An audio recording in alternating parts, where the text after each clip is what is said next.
여기는 여수다방. 네, 여기자 수다방 오랜만에 인사드리게 됐습니다. 많은 분들이 이거 폐지됐느냐 이렇게 우려를 표하시던데 폐지는 아니고요.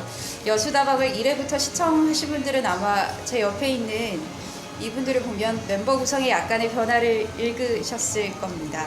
우선 새 멤버 간략하게 소개 부탁드립니다. 안녕하세요. 서울경제신문 국제부에 있는 이수민입니다. 잘 부탁드립니다. 안녕하세요. 서울경제신문 생활산업부의 박윤성 기자입니다. 네, 부끄러워하고 있어. 처음이라 이런데 나중에 되면 좀 정책을 줘야 되지 않을까 조심스럽게 점쳐봅니다. 네. 첫 주제는 지난 한 주 되게 무거운 이 키워드가 모든 이들의 인구에 회자됐죠. 여성. 그렇습니다. 네, 여성 혐오, 여혐이라는 단어가 많이 언급이 됐는데요.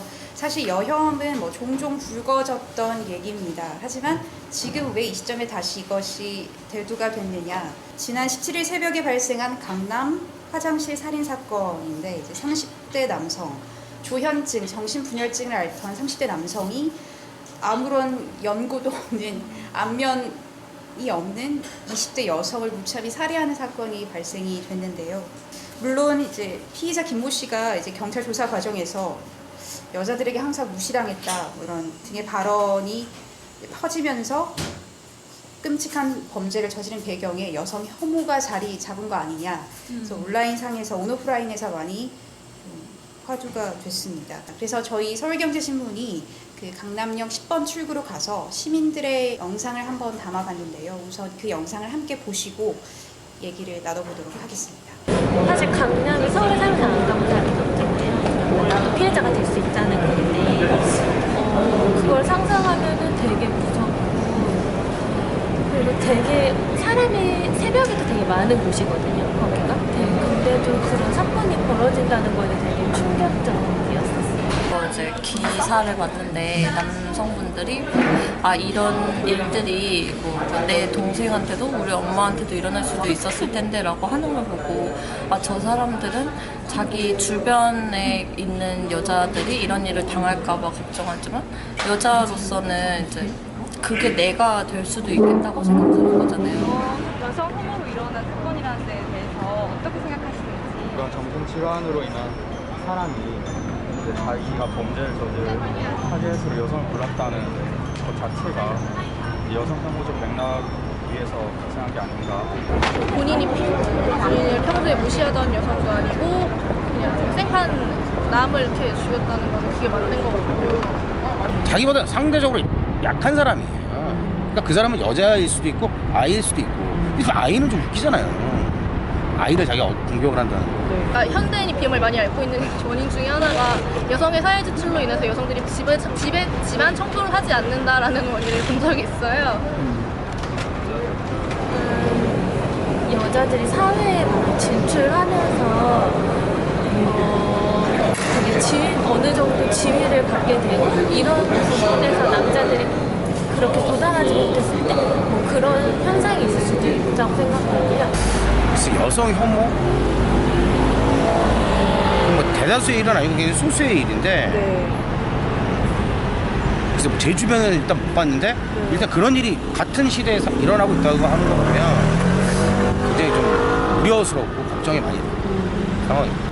서로 떠들거나 농담적으로 주고받는 와중에 굉장히 그런 여혐적인 발언들이 많고 여혐적인 사고가 생성된다고 그렇게 생각합니다. 정말 심각한 것 같아요. 그래서 사회 구성원들의 인식이 어떻게 바뀌어야 되나. 사실 여기 서 있으면서 한 30분을 서 있었는데 제 자신이 너무 무력하게 느껴지고 그랬거든요. 이게 사실 되게 만연하고 많은 분들이 직접적으로 간접적으로 피해를 보고 있는데도 공감을 못하시는 것 같아요. 저도 원래 그래서 지금이라도 이런 문제를 좀 알고 다 같이 남자 여자 구분 없이 해결을 하는데 다 같이 노력을 했으면 좋겠네요. 네, 시민 영상을 보셨을 텐데, 네, 제가 오늘 진행을 하면서 원래 제가 긴장을 잘 안 하는 편인데 왜 이렇게 가슴이 꿀꺽하고 있어요. 쿵닥쿵닥거리는지 잘 모르겠어요. 우리 민정 기자가 그러니까 이게 두려움인지 막연한 두려움인지 분노인지. 저도 잘 제 감정을 적확한 표현을 할 수가 없는데 아직까지도 이제 여성 혐오 범죄로 받아들이고 있는 여성들이 많습니다. 왜 여성들이 이 범죄를 여성 혐오 범죄다 이렇게 받아들이고 있는지. 저희가 이제 보통 생각하는 묻지마라고 그러면 대로변에서 누군가 가다가 갑자기 커터칼을 꺼내서 다 죽어! 와! 뭐 이러는 거? 그런 게 이제 묻지마 범죄의 어떤 상징적인 그런 이미지인데 이거는 그거 아니었다는 점에서 좀 더 그랬던 것 같아요. 많은 여성들이 이거는 그냥 정말 묻지마라고 얘기하기에는 그 저변에 깔린 것들이 너무 많다. 그리고 굳이 여성을 대상으로 했고 여자한테 무시를 당했기 때문에 내가 했고 이런 식으로 얘기했던 것들이 어떻게 이 사건을 여성 혐오로 보지 않을 수가 있는가? 그러면 여성 혐오로 볼 수 있는 사건은 무엇인가? 이렇게 되묻는 분들이 많더라고요. 여혐, 즉 여성 혐오의 출발점, 그 기저에는 어떤 생각이 깔려 있길래 이런 단어가 만들어지고 양산이 되는 걸까요? 그 지점에 대해서 좀 고민을 할 필요가 있는데 양육강식 체계 속에서 여성이 늘 약자에 랭크되어 있는 이 상황에서 여혐이라는 것이 계속해서 좀 반복되지 않나라는 생각을 해보는데요. 그 기존의 성 질서 같은 게 되게 많이 흔들리고 네. 있고 지금 변화하고 있는 게 사실인데 근데 문제는 아직 새로운 질서가 확립이 되지 않았기 때문에 네. 이런 혼돈이 일어나고 있다 이렇게 하는 말을 듣고 되게 공감해봤어요.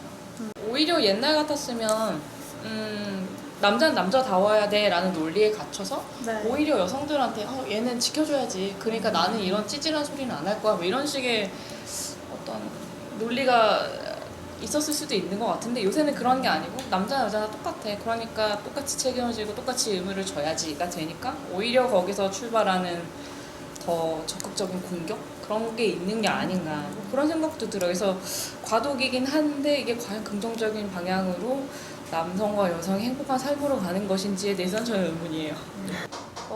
여자가 약자다라는 생각은 아직도 기저에 되게 많이 내포되어 있는 것 같아요. 이를테면 저도 뭐 할아버지, 할머니, 남동생, 남자친구, 아빠, 엄마 어렸을 때부터 그분들이 줄곧 했던 말이 여자는 이렇게 해야 돼. 9시가 넘으면 이렇게 해야 되고 뭐 조심해야 돼. 늘 약간 피해자가 되지 않는 여성, 그러니까 이 사회에서 안전하게 너가 살 수 있는 게 어떤 건지에 대한 그런 지침을 늘 내려줬던 것 같은데 대중매체도 이 여혐을 좀 조장하는 면이 없지 않아 있나 저는 좀 생각을 해보는데 마인드 씨라는 예명 맞아요. 쓰는 그랬던 것 사람인데 같아요. 그 들었어요. 강남 미인도라는 웹툰 쓰는 사람인데 내용이 주로 이제 성형미. 예, 성괴라고 하죠. 다 성형 얼굴이 똑같아 해서 구분을 네. 못하는 그런 사람들이 출연하더라고요. 네, 그거는. 그걸 약간 이제 그런 성괴가 된 여성들을 비하하는 발언들과 그림들이 이제 그 줄을 이뤄서 그러니까 외모 줄 세우기다, 뭐 마른 몸매를 강요한다 이런 것 때문에 결국 이 강연이 열리지 못하다가 후에는 또 열렸다고 하더라고요. 네. 또 하나는 그 대학 교수가 이제 반지를 주면 여성은 다리를 벌린다 이런 어처구니 없는 말들을 대중문화에서도 그 본인은 아니라고 하지만 그 기저에 깔린 생각들 여성 혐오에 대한 시각들이 조금씩 이렇게 발현되는 모습이 적지 않아 많이 표출이 되고 있고 이런 것들이 암암리 이제 시청자들의 뇌리에 박히면서 이렇게 고착화되는 것 같아요. 생각들이. 각각 뭐 자기 살았던 삶이나 뭐 생각이나 다 다른데 근데 보면 기본적으로 공통적으로 하는 얘기는 여성들은 뭐 자기가 여성이기 때문에 겪었던 경험이 있어서 그런지 몰라도 좀 약간 좀 얘기하기 편해요. 막 적어도 하다보다 야 우리 밤에 위험하니까 조심하자 이런 얘기라도 하고 그러는데 경험치가 다르기 때문에 설득할 수 있는 부분도 당연히 한계가 있고 진짜 맞네. 그 차이는 사실 정말 어렸을 때부터 지금까지이기 때문에 이걸 바꾸기는 참 쉽지는 않은 것 같아요. 거기다 이제 사회적인 어떤 구도나 뭐 다른 분들이 얘기하는 것 때문에도 더 그렇고 저도 어떤 남자 사람 친구한테 남사친 남사친한테 어릴 때 이런 변태를 봤던 몇 가지 기억들을 뭐 그런 일도 있었지 하고 얘기하니까 되게 놀라는 거예요. 너도 그런 일이 있었단 말이야. 막 이러면서 무슨 의미지? 왜 놀라죠? 아니 그게 아니라 되게 걔는 그런 사건이 흔치 않은 일로 있나요? 변태를 본 적이? 치아 아니, 뭐. 변태 종종 있죠. 저는 바바리맨도 보고 여고를 다녀서 바바리맨도 봤고 근데 별로 얘기거리도 안 되는 것 같아요. 왜냐면 너무 많아. 종종 너무 많기 많아. 때문에. 이걸 100% 이해하는 이해를 바라지도 않지만 이해하는 경우가 거의 없었던 것 같고 오히려 너가 뭔가 잘못하지 않았냐 약간 말하는 이런 거. 그럼 저도 되게 조심해서 아 진짜 내가 민감한 것인가? 약간 아니 하지만 그런 의문을 갖게 되는 하지만 바바리맨 같은 경우는 내가 민감할 수가 없어. 네. 쫓아와서 여는데 어떡할 거야. 조심할 수가 없잖아.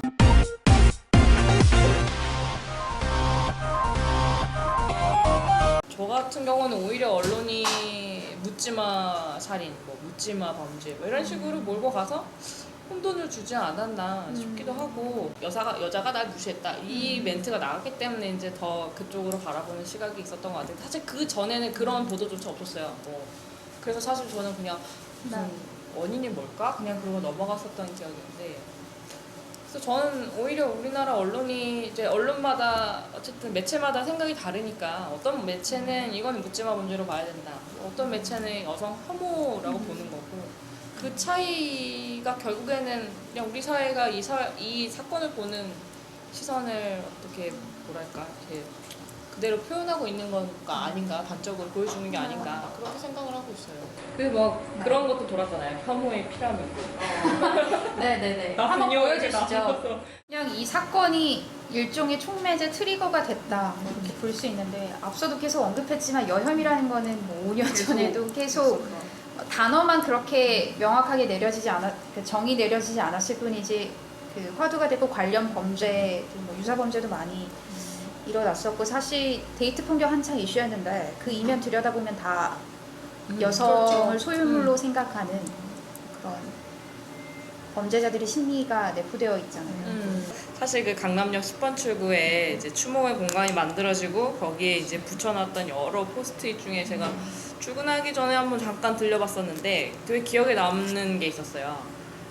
문구를 한번 읽어볼게요. 나는 그럼에도 불구하고 노래방에 가고 그럼에도 불구하고 밤길을 걷고 그럼에도 불구하고 짧은 치마를 입지만 여전히 내가 잘못한 것은 아무것도 없다. 뭐 이런 내용이었는데 어떻게 보면 이게 그냥 인간으로서 내가 하고 싶은 욕구 특별히 남한테 해를 끼치는 게 아니잖아요. 노래방에 가서 내 돈 내고 노래를 부르고 이거는 지금까지 정말 조심하고 계속 그런 얘기를 들었는데도 불구하고 이렇게 죽지 않았느냐. 거기에서 아마 이번 사건에 많은 여성들이 분노하는 지점이 있지 않을까. 저는 그렇게 생각해요. 많은 분들이 이번 사건을 이제 촉매제 삼아서 그간 쌓아왔던 울분들, 분노 표현하고 있는데 항상 무언가 사회를 바꾸려면 감정적인 의견 기제는 그다지 좋지는 않은 것 같아요. 이럴 때일수록 더 꾸준하게 논리적으로 접근을 해서 작은 변화를 이끌어내야 되지 않을까 이런 생각을 해봅니다. 정말 조심스러운 결론이구나. 네, 저희가 여기가 강남역 10번 출구라는 가정하에 피의자 김모 씨한테 처참하게 살해당하고 하늘나라로 가는 안타까운 A양을 위해서 저희가 한마디씩 포스트잇에 문구를 쓴다 가정하에 마무리를 해보려고 하는데요. 네, 박윤정 기자는 어떻게 메시지를 전하고 싶은가요? 그냥 이번 주제에 대해서 생각을 하면서 되게 마음에 남았던 단어가 용기라는 좀 단어였던 것 같아요. 네. 저는 거기 가가지고 포스트잇 붙여서 막 이렇게 강하게 발언을 하시는 분들 보면 저는 이제 기자지만 그럼에도 불구하고 되게 멋있어 보이고 자기 생각을 내시는 분들이 되게 용기 있어 보이고 내가 그 사람이다 이렇게 얘기를 하잖아요. 내가 그 피해자가 될 수도 있었다. 내가 바로 그 사람이다 이렇게 얘기하는 게 굉장히 되게 용기 있는 그런 모습인 것 같고 진짜 우리가 이 일을 어떤 실제로 사회가 나아지기 위해서 이 일을 사용하기 위해서는 용기를 진짜 가지는 게 제일 중요한 것 같아요. 저도 되게 비슷한 생각이에요. 목소리를 내자는 거. 그냥 사실 막 지금 이런 방송을 하고 있음에도 되게 무서워요. 무섭고 그리고 막 아무도 안 본다는 생각으로 지금 버티고 있어. 네, 아무도 안 볼 거야. 근데 지금도 사실 어떻게 보면 이렇게 여자들이 있기 때문에 박 기자가 이렇게 얘기를 했을 수도 있고 뭐 저의 바바림의 경험도 바바림의 라시를 봤어 이 얘기도 그냥 그랬을 텐데 사실 얘기 못하는 분들이 더 많거든요. 그래서 오히려 뭐 용기를 내고 좀 더 얘기를 많이 해줬으면 좋겠다는 거 그리고 그 얘기를 통해서 남성분들이 자신들이 미처 몰랐던 부분을 조금 이해해주고 인식하고 아 이런 부분이 있었구나 라는 점을 좀 깨달아줬으면 좋겠다는 거. 그게 이번 사건을 우리가 이렇게 받아들였으면 좋겠다는 게 제 마음이어서 목소리를 내자, 그리고 공감하는 남성들을 찾고 그분들과 함께 좀 바꿔나가자, 뭐 이런 정도? 네, 그래야 되겠네요. 감히 제가 정리를 해보면 용기 그리고 존중 이렇게 두 가지 키워드로 정리를 좀 해보려고 하는데 모두 다 두렵다라는 말을 이번 방송하면서 계속 반복했던 것 같은데 도대체 뭐가 두려울까? 명확하게 말은 할 수 없는데 기저에 매우 큰 두려움이 깔려 있나 봐요. 그럼에도 불구하고 저희는 목소리를 내지 않으면 이 사건은 또 그저 17일 새벽에 일어났던 강남역 노래방 살인사건 이렇게 그냥 묻혀질 수밖에 없는 상황이고 그랬었구나, 이러했구나 라고 진심으로 좀 이해하고 존중하고자 하는 게 필요하지 않을까라는 생각을 해봅니다. 그렇지, 그렇게 생각하는 공감하는 남성분들도 되게 많이 그렇죠. 있는 것 같아요. 많이 있어요. 그 페이스북이나 뭐 트위터 보면 나도 남성입니다라고 문구를 시작하면서 이제 자신의 의견을 표하는 분들도 우리도 많아지는데 그냥 남성분들 이렇게 이해해달라 이렇게 요구하는 게 아니라 생각이 다르신 분들은 네. 이해를 해줬으면 좋겠다 이렇게 푸는 게 더 좋을 것 같아요. 여혐, 여성 혐오로 여러 가지 얘기들을 해봤는데요. 사실 혐오라는 말은 좋은 표현은 아니니까 저희도 자제를 하고 앞으로 더 이상 이 용어를 쓸 일이 없었으면 좋겠습니다. 여수다방 2기 멤버와 함께하는 첫 주제부터가 너무 무거웠는데 2회 주제는 저희가 좀 산뜻하게 살맛 나는 세상을 대변할 수 있는 아주 상큼한 키워드를 가지고 찾아올 것은 아직 익숙치 않지만 마지막 엔딩 인사가 있습니다. 어떻게 하는 건가요? 네. 여기는 수다방 알겠습니다. 안 하시나요? 굳었네요. 굳었어요. 섭섭하게 됐어. 여기자 수다방 시즌 2 2회 방송에서 찾아뵙겠습니다. 여기는 수다방.